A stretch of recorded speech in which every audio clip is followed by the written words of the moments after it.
feel like your appetite is out of control? In today's video, I'm going to be giving you 3 nutrients that have been scientifically proven to reduce hunger and stop cravings. The first one is L-Glutamine. L-Glutamine is an amino acid that has been shown to reduce hunger and cravings, specifically for sugar. Now, glutamine is actually a non-essential amino acid, meaning that we don't have to get it from our diet because our bodies can create it. But supplementing it has been shown to be beneficial, with one of the benefits being a reduction in appetite. One of the ways it does this is by reducing ghrelin, the hormone responsible for hunger. When ghrelin is high, this causes hunger and cravings. And it's important to note that ghrelin can be high without you actually being hungry. Our bodies like routine. And if you consistently eat your meals at the same time every day, ghrelin is going to be released around those times. So maybe you have a late breakfast one day. You still could be hungry at the same time you typically eat lunch, despite you only having eaten a couple hours before. And it's situations like this where L-Glutamine can be beneficial. L-Glutamine is typically sold in powder form, so you can add it to water or another beverage. I will link to the one I use in the description box down below.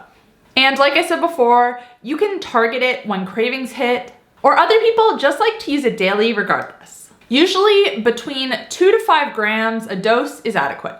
Now you can also get a bit through food, so if you are struggling with hunger and cravings on a consistent basis, adding some foods that are high in L-Glutamine into your daily diet might help. Beef is one of the best sources. Per 100 grams, you get about 1.2 grams of glutamine. Eggs are also a good source. Cottage cheese, that might be a food that you can have a spoonful or 2 that will kill cravings if you don't want to supplement. And cabbage and spinach do have a bit as well. Second, we have berberine. If you've been around my channel for a while, I am sure you've heard me talk about berberine, and this is because it is so powerful.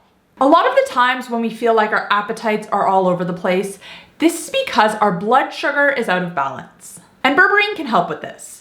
Berberine is a natural compound that allows the cells in our body to better take in glucose. A large portion of the population is insulin resistant. In fact, it's actually more likely that you're insulin resistant than not, although it goes largely undiagnosed. Usually people don't know they're insulin resistant until it's progressed to prediabetes. But it starts years before your fasting blood sugar starts to rise. And one of the side effects of being insulin resistant is that you're hungry even after you eat. And oftentimes this comes in the form of sugar cravings. So if you're someone who always feels like they need to have something sweet after they eat, this could be you. And berberine can help with this. You can take berberine in the morning, or you can take it before meals. And you don't have to be insulin resistant to take berberine. Even those who are metabolically healthy can benefit from it as well. Personally, I like to take it when I'm eating out and I'm not sure what's on the menu. I'll just take it before I leave my house, or else if I know what I'm eating, but it's a meal higher in carbohydrates. Because due to the fact that it improves insulin sensitivity and it helps to regulate blood sugar, you don't experience that spike and the crash, which is another cause of cravings. The one I use is from So Well Health, and I will link it in the description box down below as well. And the final nutrient we're going to talk about today is sodium. And this one might surprise some people. Sodium is an essential nutrient. We need to get it in through our diet for adequate health. And being low in sodium is an often overlooked cause of hunger and cravings. Now, most people who eat the standard American diet filled with processed food are getting more than enough sodium.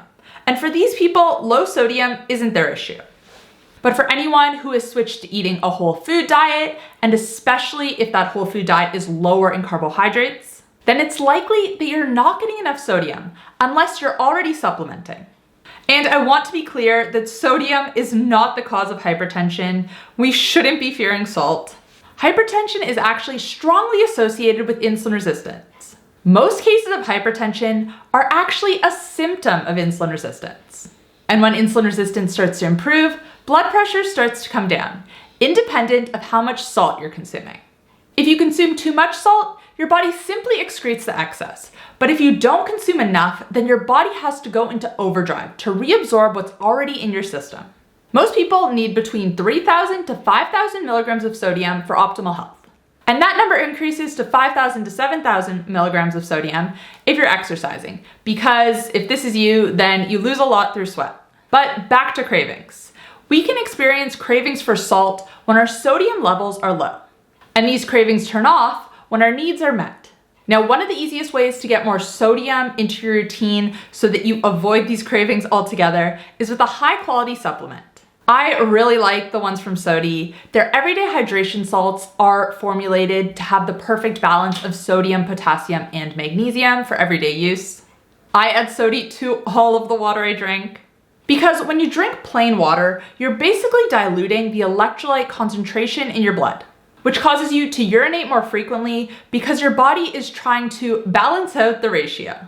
But if you drink water that has electrolytes added, this isn't an issue.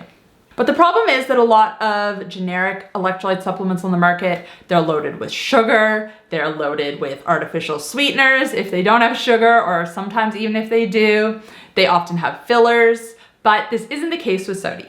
You're just getting electrolytes and you're getting them in a good dose. And again, I will link to Sodi as well in the description box down below. Anyways, guys, that's all I have for you today. Thank you so much for watching. Do you experience cravings, and is there anything you have found that helps to reduce them? Which of these nutrients in today's video are you gonna try first? Let me know in the comments down below, and I will see you guys next time. Bye.